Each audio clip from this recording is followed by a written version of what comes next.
एक तरफ जो लोग कहते थे कि कटोगे तो बटोगे, वही लोग हिंदुओं को बांटने की कोशिश कर रहे हैं। एप्स्टीन फाइल और यूजीसी एक साथ दो आने से सरकार कहीं ना कहीं फंसती नजर आ रही है और उसमें से रास्ता निकालकर लोगों का ध्यान भटकाने के लिए सरकार एक और राजनीति खेल रही है और वो है शंकराचार्य के ऊपर निशाना साधना। शंकराचार्य को दान करने से रोक रहे थे और लोगों को मार रहे थे, वही लोग माफी मांगने तक तैयार नहीं। शंकराचार्य हर कोई नहीं लिख सकता और हर कोई लिखता है तो उसके ऊपर दोषारोपण होता है, इतना नहीं उसको पकड़कर जेल में डालना चाहिए। जानते हैं कि शंकराचार्य असल में नित्यानंद सरस्वती जी है, फिर भी आप वहीं पर अधोक्षजानंद को शंकराचार्य बनाकर मारे हैं। ये आपकी मंशा को प्रतिपादित करता है कि आपको शंकराचार्य पीठ को तोड़ना। तो नित्यानंद सरस्वती जी को फोन पर बताया कि आप भावी शंकराचार्य हैं। ये शब्द योगी जी आपके हैं, आपने कहा था कि आप भावी शंकराचार्य हैं। आप जिनको भावी शंकराचार्य कहकर संबोधित कर रहे थे उसी को शंकराचार्य मानने से इनकार कर रहे थे। जो गाय की रक्षा के पीछे है उस गोरख शक्ति के पूजा होने के बाद आप लग रहे हैं आप मांस के बेच कर पैसे कमा रहे हैं। वो तस्करी के लिए जो जेल जाकर आया है वो है आशुतोष पांडे। इसने निर्णय किया कि अभिमुक्तेश्वरानंद सरस्वती जी महाराज शंकराचार्य बनेंगे, बाकी के पीछों ने निर्णय किया। कैसे निर्णय हुआ? बाकी के दो शंकराचार्यों ने उनका अभिषेक किया,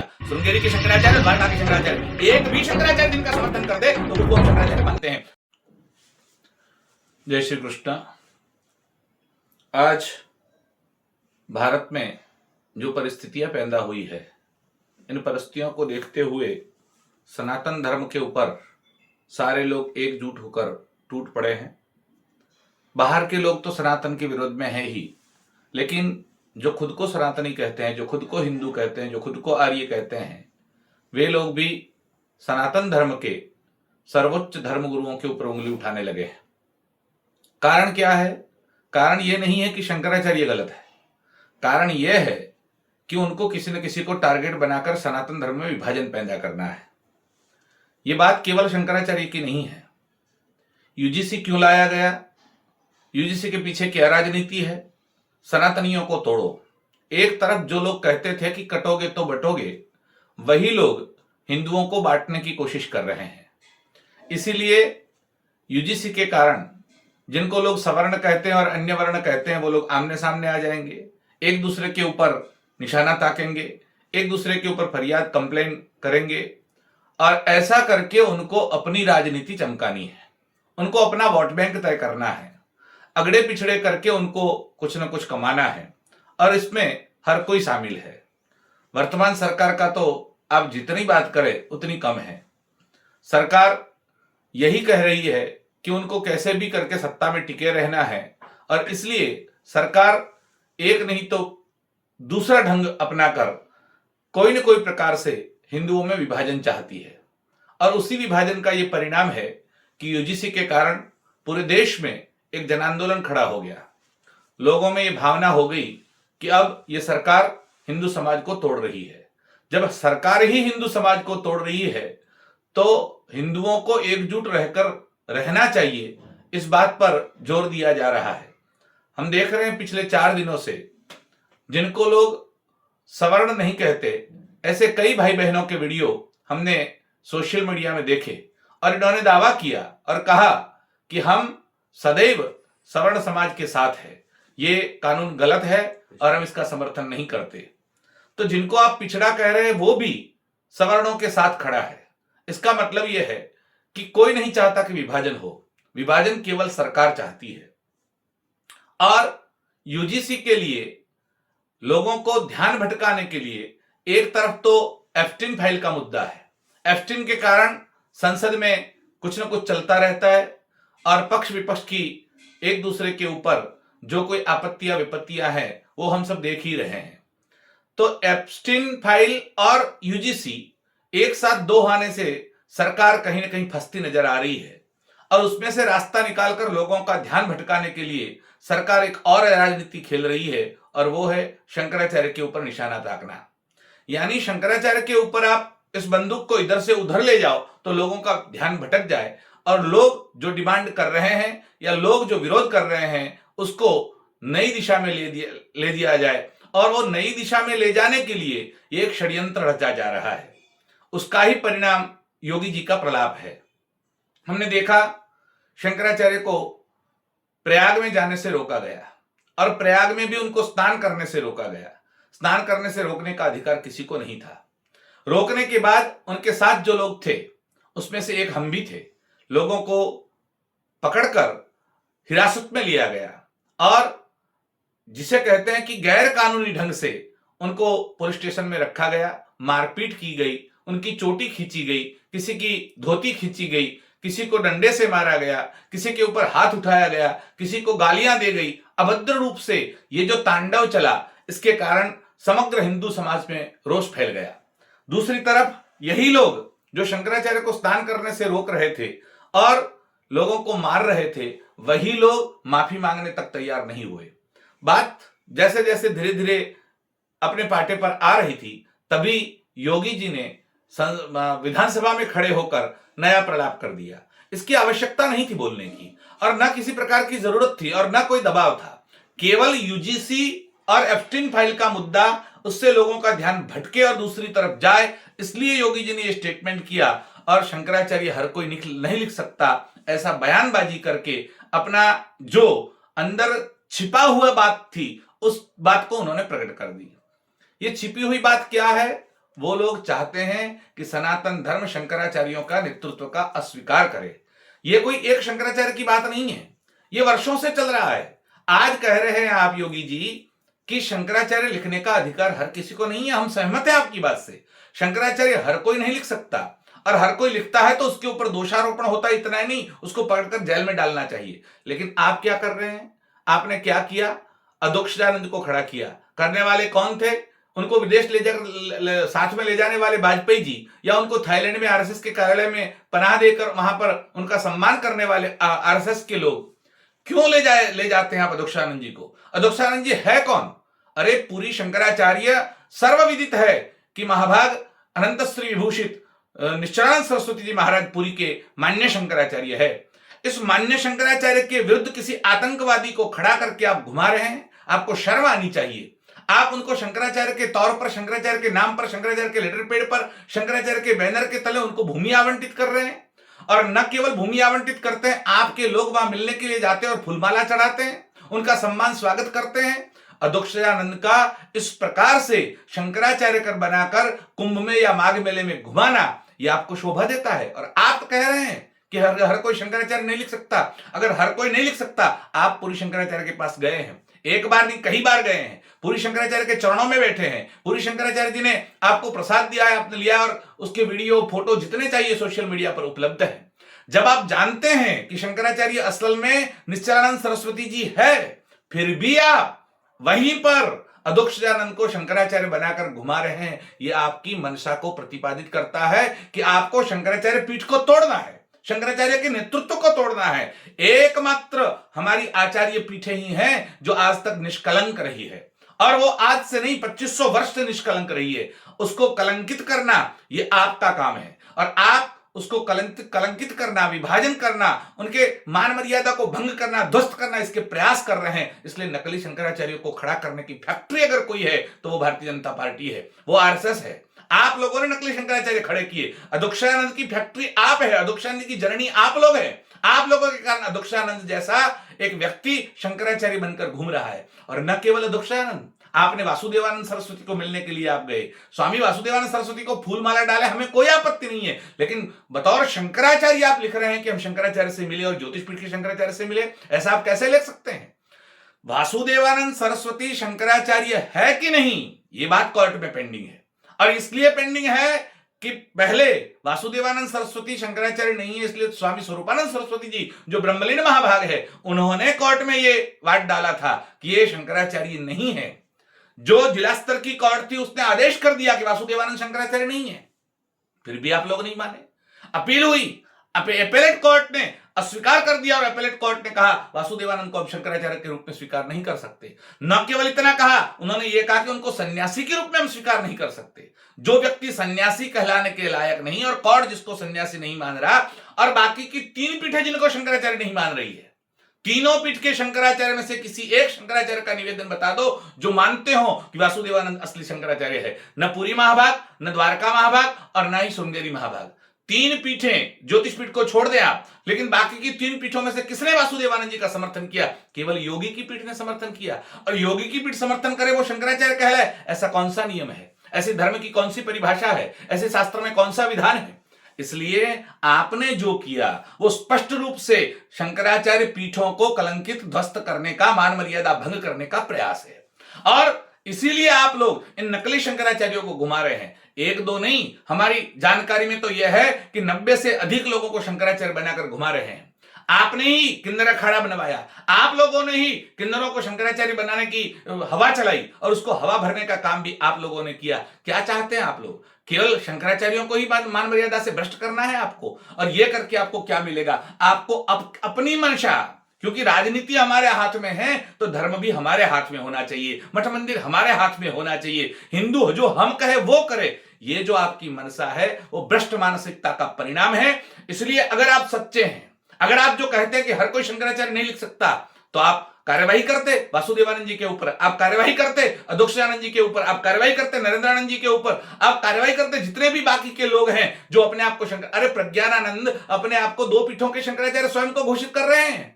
ये प्रज्ञानंद है कौन? किसने बनाया इनको शंकराचार्य? कौन से शंकराचार्य ने समर्थन दिया? एक का नाम बता दीजिए। कोई नहीं है। और कौन सी कोर्ट ने उनको शंकराचार्य घोषित किया? तो भी नहीं है। न कोर्ट ने न किसी शंकराचार्य ने। फिर भी प्रज्ञानंद को शंकराचार्य बनाने का पाप अगर कोई कर रहा है तो वो आप लोग कर रहे हैं। तो आप लोग शंकराचार्य की मान मर्यादा को भ्रष्ट करने के लिए तुले हुए हैं, और आप ही हमको पूरी विधानसभा में खड़े होकर एक बेबुनियाद झूठा प्रचार, और वो भी जिसको हम ये लोकशाही का मंदिर कहते हैं, उस मंदिर में खड़े होकर झूठ बोल रहे हैं आप, और आप कह रहे हैं कि ये शंकराचार्य नहीं है। और आप ये भी आक्षेप लगा रहे हैं कि समाजवादी पार्टी के लोगों के ऊपर कि उन्होंने शंकराचार्य के ऊपर डंडा चलाया, तो आपने डंडे क्यों चलाए और आपने एफआईआर क्यों की?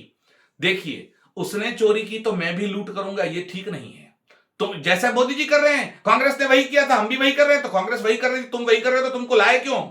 इसलिए तुमने समाजवादियों ने किया था तो हम भी करेंगे, ये कौन सा नियम है? और दूसरी बात, जब समाजवादी पार्टी की सरकार में डंडे चले तब वो शंकराचार्य नहीं थे, वो दंडी सन्यासी जरूर थे, लेकिन एक संत के ऊपर भी लाठी नहीं चलनी चाहिए, फिर भी चली। हमने उसका विरोध भी किया, और उस विरोध में भारतीय जनता पार्टी के लोग भी हमारे साथ थे। उस वक्त आप हमारे साथ थे, तब तो आपके लिए वो भावी शंकराचार्य थे।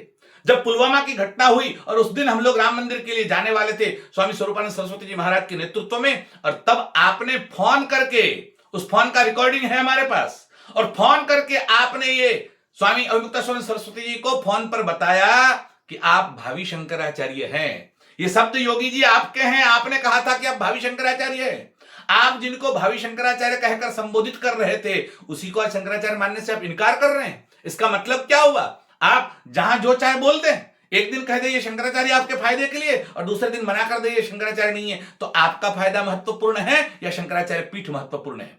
इतना ही नहीं, शंकराचार्य के पद पर आरूढ़ होने के बाद स्वामी श्री अविमुक्तेश्वरानंद सरस्वती जी गोरखपुर आपकी पीठ में आए, आपकी पीठ में उनको बुलाया गया, उन्होंने गोरखनाथ जी की पूजा की, आरती की, और उस वक्त आपके ट्विटर हैंडल से, आपकी गोरखपीठ के ट्विटर हैंडल से इसको उद्घोषित करते हुए लिखा गया कि ज्योतिष पीठ के शंकराचार्य स्वामी श्री अविमुक्तेश्वरानंद सरस्वती जी हमारे यहां गोरखनाथ में पधारे, गोरखपुर में। ये आपके ट्विटर हैंडल से आया है, तो तब तो आपके लिए वो शंकराचार्य थे।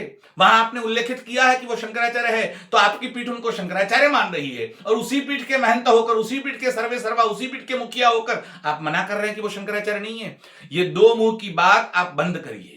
और आप शंकराचार्य के ऊपर उंगली उठाकर न केवल उनको नीचा दिखाने का कोशिश कर रहे हैं, उनके लोगों को मारपीट करना, उनके ऊपर एफआईआर करना, उनको नीचा दिखाने के लिए लोगों में षड्यंत्र फैलाना, और ये शंकराचार्य नहीं है और भविष्य में वो आपको नुकसान न पहुंचाए।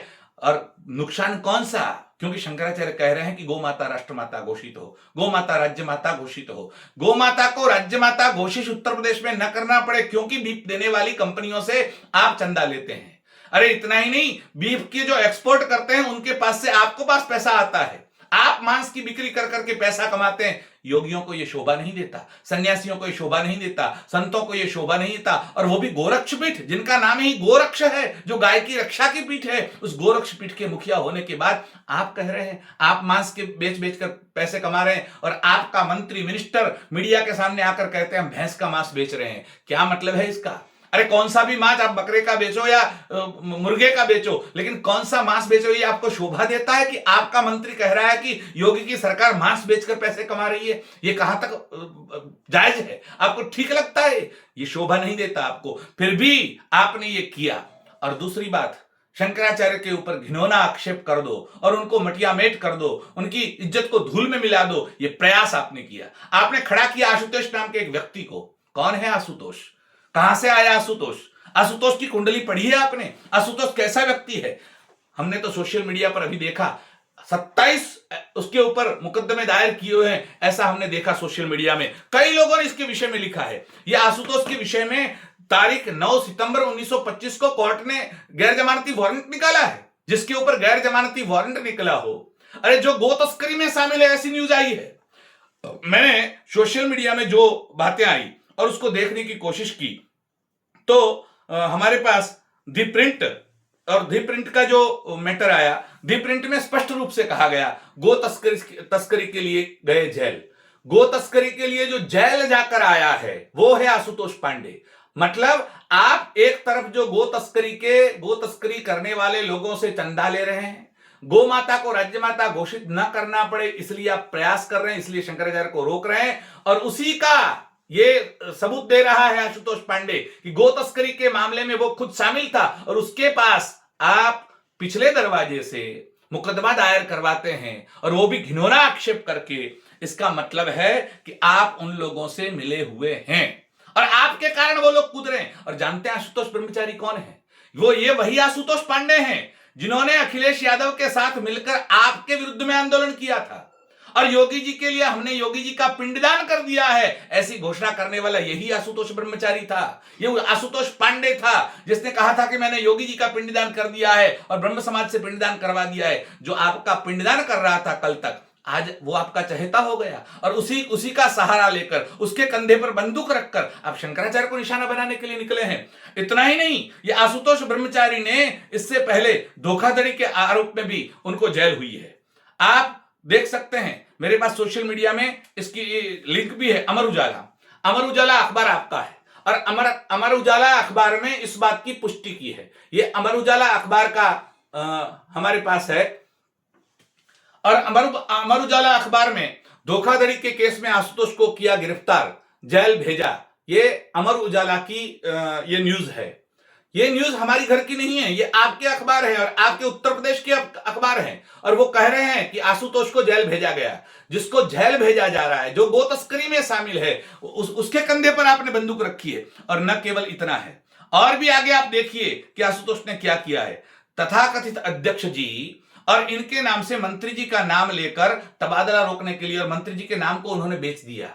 ये छपा है, और इन्होंने आपके राज्य मंत्री का दुरुपयोग किया है। ऐसा दुरुपयोग करने वाले, ये हस्तक्षेप नाम की जो न्यूज चैनल है उसने ये छापा है, और हस्तक्षेप में ये बात क्लियर हुई है, और हस्तक्षेप में ये बात कहा है कि उन्होंने राज्य मंत्री के साथ भी ये व्यवहार किया और इसके कारण उनके ऊपर मुकदमा दायर हुआ। ऐसी एक भी दो बातें नहीं है। अरे यही वही आशुतोष पांडे हैं जिसके लिए कहा गया कि आज से पहले वो सपा का कार्यकर्ता बन गया, पहले वो समाजवादी पार्टी में काम करने लगा, अखिलेश के लिए उन्होंने काम किया, फिर उसने इस्लाम अपनाने के लिए गया और मुसलमान बनने की जिसने तैयारी की वो आपका सहयोगी है आज, और आप उसके ऊपर विश्वास करके शंकराचार्य के सामने खड़े होकर खड़े हैं।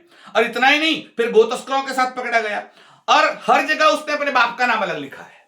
ये सोशल मीडिया में एक पोस्ट आई है, और इस पोस्ट में उन्होंने इस बात को स्पष्ट किया है, और इन्होंने ये सारी बातें लिखी है कि उन्होंने पहले तो ये अखिलेश के साथ गया, फिर उन्होंने गो तस्करों के साथ गया, फिर उसने इस्लाम अपनाने की कोशिश की, फिर उसने अलग अलग जगह पर अपने बाप का नाम भी अलग अलग लिखा, फिर भगवा चोला ओढ़कर मठाधीश बन गया, उसके बाद राम भद्राचार्य का शिष्य बन गया, उसके बाद झूठा केस दर्ज कराने के लिए पहुंच गया, और जिसके ऊपर 21 मामले नहीं 27 मामले दर्ज है। ऐसा भी सोशल मीडिया में जो हमारे पास पोस्ट आई है, उस पोस्ट में ये बात स्पष्ट हो रही है। इसमें 27 केस की लिस्ट दी गई है, और उस लिस्ट में भी इस बात को स्पष्ट किया गया है कि आपके यहां से ये स्थिति हुई है। ये हमारे पास एक 9 केस की लिस्ट है आपराधिक इतिहास के नाम से। इसमें 9 केस कहां कहां और कौन से बने हैं, आपको शायद उसमें न दिखता हो तो मैं थोड़ा सा पढ़कर भी सुना देता हूं कि ये कौन से केस हैं। देख लीजिए आप, 509(8), ये 452 और 354 और 376 आईपीसी थाना कारधला उसमें हुई है, और उसके बाद 313(10), ये 147, 148, 323, 324, 452, 307, 504, 506 आईपीसी थाना करदला। उसके बाद 473(14), ये तीसरा मुकदमा, 353, 506 आईपीसी थाना करदवा। उसके बाद 302, ये 302 भी उसके ऊपर हुई है 2016 में। 302 मतलब फरियाद नंबर है 302/16। उत्तर प्रदेश गुंडा अधिनियम में कारदला में ये फरियाद हुई है। और उसके बाद 726/17 ये 452, 504, 506 और आईपीसी के तहत कारदला में ही ये फरियाद पंजीकृत हुई है। उसके बाद 64/18 64 नंबर की फरियाद हुई है 2018 में। 420, 406 ये भी थाना कारदला में हुई है। फिर निवारक कार्यवाही 53/18 ये 2018 में हुई है और यूपी गुंडा धारा अधिनियम के तहत ये फरियाद हुई है, वो भी करदला में हुई है। और 205/19 ये भादवी थाना जीजाना में हुई है। और 356/19 ये 452, 323, 376D भादवी थाना कारदला में ये फरियाद भी हुई है। इसका मतलब यह है कि जिसका गुनाहित इतिहास है, ऐसी गुनाहित इतिहासों की ये 28 केसों की सूची हमारे पास है। ये सूची कितनी सही है कितनी गलत है इसका हम दावा नहीं कर रहे हैं, लेकिन सोशल मीडिया में ये सूची आई है। ये सूची आई है और इसका विरोध नहीं हो रहा है। इसका मतलब यह है कि ये आपराधिक मामला है और ये आदमी स्वयं आपराधिक जो कटघरा है उसके दायरे में इसका समावेश है। इवन कोर्ट ने उसके विरुद्ध में जो भी आदेश किए हैं उसकी भी कॉपियां आप सोशल मीडिया पर घूमने लगी है। ये सब बातें स्पष्ट करती है कि ये किस प्रकार से कैसे लोग हैं। इतना ही नहीं, उन्होंने पूर्व मंत्री सुरेश राणा के ऊपर भी आक्षेप लगाया था कि उन्होंने हमें मारने की कोशिश की। ये भी सोशल मीडिया में उनकी जो अखबारों में छपा है उसकी कटिंग घूम रही है।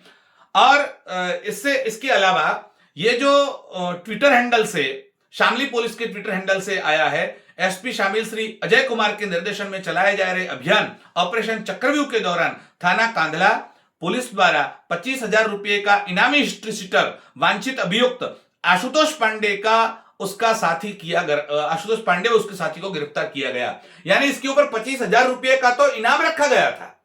जिसके ऊपर 25,000 रुपए का इनाम रखा गया था उस आरोपी के पास आप शंकराचार्य के विरुद्ध में एप्लीकेशन करवाते हैं, उसको कोर्ट में भेजते हैं, जिसका चारित्र स्वयं का हनन है, वो किसी के ऊपर आक्षेप कर रहा है चारित्र का। ऐसे लोगों का सहारा लेकर अगर आप ये जहाज तैरने के लिए निकले हैं तो निश्चित आपकी नैया डूबने वाली है। जिसको तैरना है उसको देखना चाहिए कि कौन सी नैया में हम बैठे हैं। जिस नैया में आप बैठे हैं वो नैया चलाने वाला कौन है, उसका खेवैया कौन है। ये आशुतोष के बल पर अगर आप शंकराचार्य के सामने जीतने निकले हैं तो आप बिल्कुल गलत रास्ते पर है। एक और बात बताते हैं, स्वयंभू संस्था के नाम पर आपराधिक इतिहास छिपा रहे हैं आशुतोष। ये एक और स्टेटमेंट आपके अखबारों में है, ये अखबार देख लीजिए आप। मतलब आशुतोष का जो हिस्ट्री है उसको देखिए तो आपको पता चलेगा कि किस प्रकार से इसने किया है। हिस्ट्री सीटर आशुतोष पांडे पर अभियोग दर्ज, देखिए उसको अखबार भी लिख रहे हैं कि हिस्ट्री सीटर है।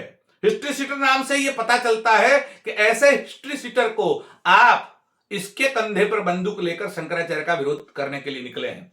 और है कौन? रामभद्राचार्य का शिष्य। रामभद्राचार्य कौन होते हैं? रामभद्राचार्य जिनका स्वयं का ठिकाना नहीं, जिनकी स्वयं की कोई पीठ नहीं, जो स्वयंभू अपने आप से ही जगत गुरु बनकर घूम रहे हैं, उनका चेला। अब उनका चेला आप जानते हैं, सर्वविदित है कि रामभद्राचार्य शंकराचार्य पीठों से द्वेष करते हैं। शंकराचार्य के विरोध में कई बार अहंकार युक्त भाषा में शंकराचार्य को नीचा दिखाने की कोशिश या शंकराचार्य के ऊपर अभद्र आक्षेप करते रहे। वो रामभद्रनी अभद्र ही है और रामभद्र अभद्र ने उनके शिष्यों को तैयार किया और वही आज शंकराचार्य के सामने लड़ने के लिए। मैं आपको आपके ही पीठ का ट्वीट दिखाता हूं। ये आपका पीठ है और आपके पीठ का ये गोरखपुर का ट्वीट है। और इस ट्विटर में आपने लिखा है कि ज्योतिष पीठ के शंकराचार्य ने गोरखपुर में हमारी यहां पर आए और उन्होंने पूजन किया। यानी आपके ट्विटर हैंडल से, आपकी पीठ के ट्विटर हैंडल से शंकराचार्य जिनको कहा गया उसी के विरोध में आप आशुतोष को लेकर आज खड़े हैं। ये शोभा नहीं देता आपको। तो जिस प्रकार से आप कह रहे हैं कि हर कोई शंकराचार्य नहीं लिख सकता, कौन लिख सकता है शंकराचार्य? निर्णय कौन करेगा? आप करेंगे या भाजपा करेगी या नागपुर कार्यालय से किसी को आदेश लेना पड़ेगा या गोरखपुर की पीठ से आदेश लेना पड़ेगा कि हम शंकराचार्य लिखे कि नहीं? जो असली शंकराचार्य है वही असली है और असली शंकराचार्य 4 हैं। और 4 में कौन कौन है आप जानते हैं अच्छी तरह से। हम तो पब्लिक को बताने के लिए बोल रहे हैं कि श्रृंगेरी में एक पीठ है, श्रृंगेरी के शंकराचार्य भारती तीर्थ जी महाराज है। यहां द्वारका में पीठ है, द्वारका के शंकराचार्य स्वामी सदानंद सरस्वती जी महाराज है। पुरी की पीठ है, स्वामी निश्चलानंद जी महाराज है। और ज्योतिष पीठ के शंकराचार्य निर्विवादित रूप से स्वामी श्री अभिमुक्तेश्वरानंद सरस्वती है। कौन निर्णय करता है शंकराचार्य कौन बनेगा? बाकी के शंकराचार्य निर्णय करते हैं। तो किसने निर्णय किया कि अभिमुक्तेश्वरानंद सरस्वती जी महाराज शंकराचार्य बनेंगे? बाकी की पीठों ने निर्णय किया। कैसे निर्णय हुआ? बाकी के 2 शंकराचार्यों ने उनका अभिषेक किया। श्रृंगेरी के शंकराचार्य और द्वारका के शंकराचार्य, एक भी शंकराचार्य जिनका समर्थन कर दे तो उसको हम शंकराचार्य मानते हैं। बाकी के 2 शंकराचार्यों ने जिनका अभिषेक किया, और पुरी महाराज जी ने सुप्रीम कोर्ट में अपना एफिडेविट दिया है, और उस एफिडेविट में उन्होंने कहा कि उन्होंने हमसे समर्थन मांगा नहीं और हमने दिया नहीं है। तो मांगा नहीं तो दिया नहीं, तो फिर उन्होंने विरोध तो किया नहीं है। तो न उन्होंने विरोध किया, मतलब उनका मौन समर्थन है, और बाकी के 2 लोगों ने अपने हाथों से समर्थन किया। अरे हाथों से अभिषेक किया, उन्होंने अपने हाथों से शंकराचार्य घोषित किया, उद्घोषित किया। श्रृंगेरी में उनका पीठ में बुलाकर, श्रृंगेरी की पीठ में उनका अभिषेक हुआ और द्वारका की पीठ में भी उनका अभिषेक किया गया। इसका मतलब है कि अभिमुक्तेश्वरानंद सरस्वती जी को शंकराचार्य बनाने वाले 2 शंकराचार्य हैं, और 2 शंकराचार्यों का जिनको समर्थन प्राप्त है। आप अगर मान लो कि आपकी बात को मान लेते हो, पुरी महाराज जी का समर्थन नहीं, ऐसा भी आपकी बात को अगर कोई स्वीकार कर ले, नहीं है ऐसा, लेकिन ऐसा अगर कोई मान भी ले तो भी बहुमत का निर्णय देखा जाए तो 2 शंकराचार्यों का समर्थन जिनको प्राप्त हुआ है तो वो निर्विवादित रूप से शंकराचार्य है। और मीडिया में देख लीजिए आप, कौन बोलता है, कौन कहता है शंकराचार्यों की बात को दृढ़ता के साथ किसने खड़ा किया? और आप कहते हैं आपके साथ कोई शंकराचार्य है तो बता दीजिए। आपने राम जन्मभूमि मंदिर का उद्घाटन किया, क्योंकि प्राण प्रतिष्ठा तो आपने की नहीं, उद्घाटन किया है, लेकिन उस उद्घाटन के प्रसंग में 4 में से 1 भी शंकराचार्य उपस्थित रहे हो तो बता दीजिए। 1 भी नहीं रहे। क्यों नहीं रहे? क्योंकि चारों शंकराचार्य मानते हैं कि आप गलत कर रहे थे, तो उन्होंने 4 में से 1 भी उपस्थित नहीं रहे। यही दर्शाता है कि चारों शंकराचार्य एक है। 4 में किसी में न भेद है, न विभेद है, न मतभेद है।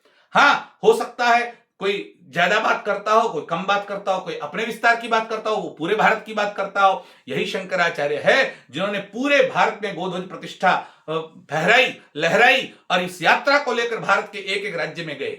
उन्होंने गौवंश हत्या प्रतिबंध कानून लगाने के लिए आपके ऊपर जन आंदोलन खड़ा कर दिया।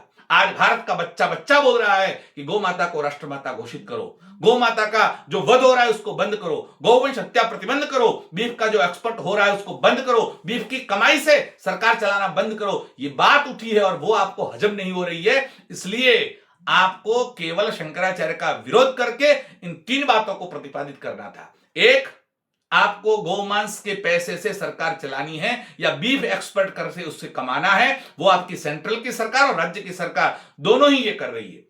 जितने बुचड़खाने आपकी सरकार आई उस वक्त उत्तर प्रदेश में थे उससे बड़े हैं। ऐसा कैसे हो सकता था? आपके सरकार में बुचड़खानों को लाइसेंस क्यों दिया गया? आप कहते थे बिना लाइसेंस के बुचड़खाने हम बंद करवा रहे हैं। आपने बिना लाइसेंस के बंद करवाए, फिर उनको लाइसेंस लेने के लिए बुलाया और उनके पास से पैसे लेकर लाइसेंस भी दे दिए गए। इसका मतलब यह हुआ कि बिना लाइसेंस नहीं, हमसे लाइसेंस दो, हमको पैसा दो और फिर आप बुचड़खाना चलाओ। तो आपने एक काम, आपको गोवंश हत्या प्रतिबंध न करना पड़े और बुचड़खानों से मांस की कमाई से आपकी सरकारें चलती रहे, इसलिए आप शंकराचार्य का विरोध कर रहे हैं। दूसरी बात, आपको यूजीसी जो कानून लाया है और उसके पूरे देश में विरोध हो रहा है, उस विरोध से आपको लोगों को डाइवर्ट करना है और डाइवर्ट करने के लिए कोई मुद्दा चाहिए तो नया मुद्दा खड़ा करो। और नया ऐसा कौन सा मुद्दा है जिसके कारण पूरे देश में हलचल मच सकती है? इसलिए आपने यह मुद्दा खड़ा किया कि शंकराचार्य को इसके ऊपर आक्षेप कर दो, वहीं पर रोक दो, तो शंकराचार्य का भी काम हो जाए कि शंकराचार्य उसी में लगे रहे तो बाहर आंदोलन करने के लिए ना निकल सके और प्रजा का ध्यान डाइवर्ट हो जाए। और तीसरा, एफ-3 फाइल का जो विषय चल रहा है उस विषय को भी आपको वही करना था कि इसमें से लोगों का ध्यान हटे। तो ये 3 बातें करने के लिए आपने शंकराचार्य के ऊपर निराधार आक्षेप किए, आपने शंकराचार्य के विरुद्ध प्रलाप किया, आपने शंकराचार्य के विरुद्ध विधानसभा में टिप्पणी की और आपने शंकराचार्य के विरुद्ध आदमी को खड़ा कर गलत ढंग से फरियाद करवाने का काम किया। आशुतोष के विरुद्ध कई वीडियो है हमारे पास। अरे एक मुसलमान विधायक का प्रचार करने के लिए वो गया और उस मुसलमान विधायक के लिए, उसको धारासभ्य बनाने, विधायक बनाने के लिए उन्होंने चुनाव प्रचार किया और उसमें प्रवचन किया, उसका भी वीडियो है हमारे पास। तो जो हमेशा मुसलमान बनने की कोशिश करता रहा, गो तस्करी करता रहा, अलग अलग मामलों में गिरफ्तार होता रहा, जेल जाके आया है, अब कहता है वो तो मेरा पूर्वाश्रम था। पूर्वाश्रम साथ में लेकर नहीं चलते सन्यासी, लेकिन जो आदत पड़ गई है पहले से गलत करने की, वो आदत नहीं गई है। और अब तो रामभद्राचार्य का सपोर्ट मिल गया, और न केवल रामभद्राचार्य का, अब तो योगी का सपोर्ट मिल गया। तो योगी और रामभद्राचार्य 2 सपोर्ट जिनके कर रहे हो तो वो लोग क्या करेंगे? और इसलिए आपको ये शोभा नहीं देता। योगी जी, अभी भी समय है, अगर संभल सकते हैं तो संभल जाइए। आपके विरुद्ध करना हमको भी शोभा नहीं देता। आप जब मुख्यमंत्री बने हम लोगों को हर्ष हुआ था कि कोई हमारा व्यक्ति मुख्यमंत्री बना है, कोई सनातन की बात करने वाला मुख्यमंत्री बना है, कोई हिंदुत्व के लिए लड़ने वाला मुख्यमंत्री बना है। कितने उत्साह मनाया था हम लोगों ने, कई कई जगह हमने मिठाइयां बांटी थी। आपके लिए उत्सव मनाने वाले हम लोग, आज हमारा माथा शर्म से झुक जाता है कि इस व्यक्ति के लिए हमने लड़ाई लड़ी, इस व्यक्ति के लिए हमने मिठाइयां बांटी थी, इस व्यक्ति के लिए हम प्रशंसा कर रहे थे या खुश हो रहे थे। शंकराचार्य का विरोध करने वाला कोई भी हो उसको माफ नहीं किया जा सकता, चाहे योगी हो और चाहे साक्षात परमात्मा भी योगी के रूप में आ जाए और शंकराचार्य का विरोध करे तो वो गलत होगा, क्योंकि शंकराचार्य हमारे साक्षात विचरण करते हुए शिव है। शंभुर्मूर्तिश्चरति भुवने शंकराचार्य रूपा। तो ऐसे साक्षात बुद्ध आए और बुद्ध ने भी वेदों का विरोध किया तो हिंदू समाज ने सहन नहीं किया और शंकराचार्य ने बौद्धों को यहां से उखाड़कर भारत से सीमाओं के बाहर कर दिया। तो साक्षात परमात्मा भी अगर बुद्ध का अवतार लेकर आए और शास्त्रों का विरोध करे तो सनातनी सहन नहीं करते। इसलिए हम कह रहे हैं कि साक्षात अगर कोई आ जाए और कह दे कि शंकराचार्य गलत है तो भी अभी मानने के लिए सनातनी समाज कभी भी न उसके लिए मन में था। आज हमारी शंकराचार्यों के प्रति जो नतमस्तक होकर पूरे समाज में एक शंकराचार्य के प्रति जो मान है, सम्मान है, प्रेरणा है, उनके प्रति जो हमारी दृढ़ निष्ठा है और न केवल हमारी पूरे सनातनी समाज की है। सनातनी समाज शंकराचार्य के साथ खड़ा था, खड़ा है, खड़ा रहेगा। याद रखिए, राजनीतिक चुनावी पार्टियां आती है, जाती है। चुनाव आज है, कल नहीं है। आज आप मुख्यमंत्री है, कल कोई और होगा, कल प्रधानमंत्री और था, आज आप है। जो लोग कल तक शंकराचार्य का विरोध कर रहे थे आज वो लोग शंकराचार्य के समर्थन में हैं, और जो आप जैसे लोग कल तक शंकराचार्य पीठ और सनातन धर्म की बात करते थे वो आज उन्हीं के विरोध में हैं। तो राजनीति शाश्वत नहीं है, शाश्वत धर्म है और धर्म की रक्षा का दायित्व, धर्म की रक्षा का सर्वोच्च स्थान कोई है तो वो शंकराचार्य पीठ है। वो चार में से कोई भी पीठ हो, चाहे वो द्वारका की हो, चाहे वो श्रृंगेरी की हो, चाहे वो पुरी की हो, चाहे ज्योतिर्पीठ हो, चारों पीठ के मान्य आचार्य ये चारों हैं और उनके मान सम्मान के लिए हम लड़ने के लिए सदैव तत्पर थे, तत्पर हैं, तत्पर रहेंगे। सनातन धर्म को बचाने के लिए शंकराचार्यों का जो भी आज तक का उनका समर्पण रहा है, उन्होंने जो प्रयास किए हैं, उन्होंने जिस प्रकार से सनातन धर्म के लिए अपना सर्वस्व झोंक दिया है। अरे हमने देखा करपत्र जी महाराज के नेतृत्व में 1966 में जो आंदोलन चला था, शंकराचार्यों के नेतृत्व में पुरी के शंकराचार्य ने 73 दिन के उपवास किए थे। गौरक्षा के लिए लड़ने वाले कौन थे? वो हमारे शंकराचार्य थे। इसलिए शंकराचार्यों के प्रति अपनी निष्ठा प्रकट करिए, अभी भी समय है।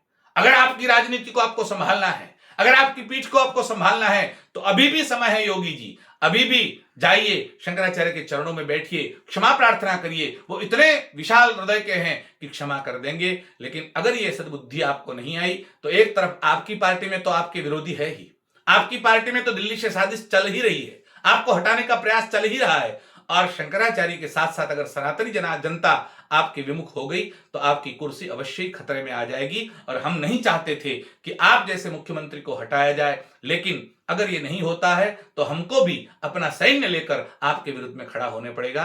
इन्हीं शब्दों के साथ भगवान आपको सद्बुद्धि दे, यही प्रार्थना करते हुए शंकराचार्य के चरणों में साष्टांग दंडवत करते हैं।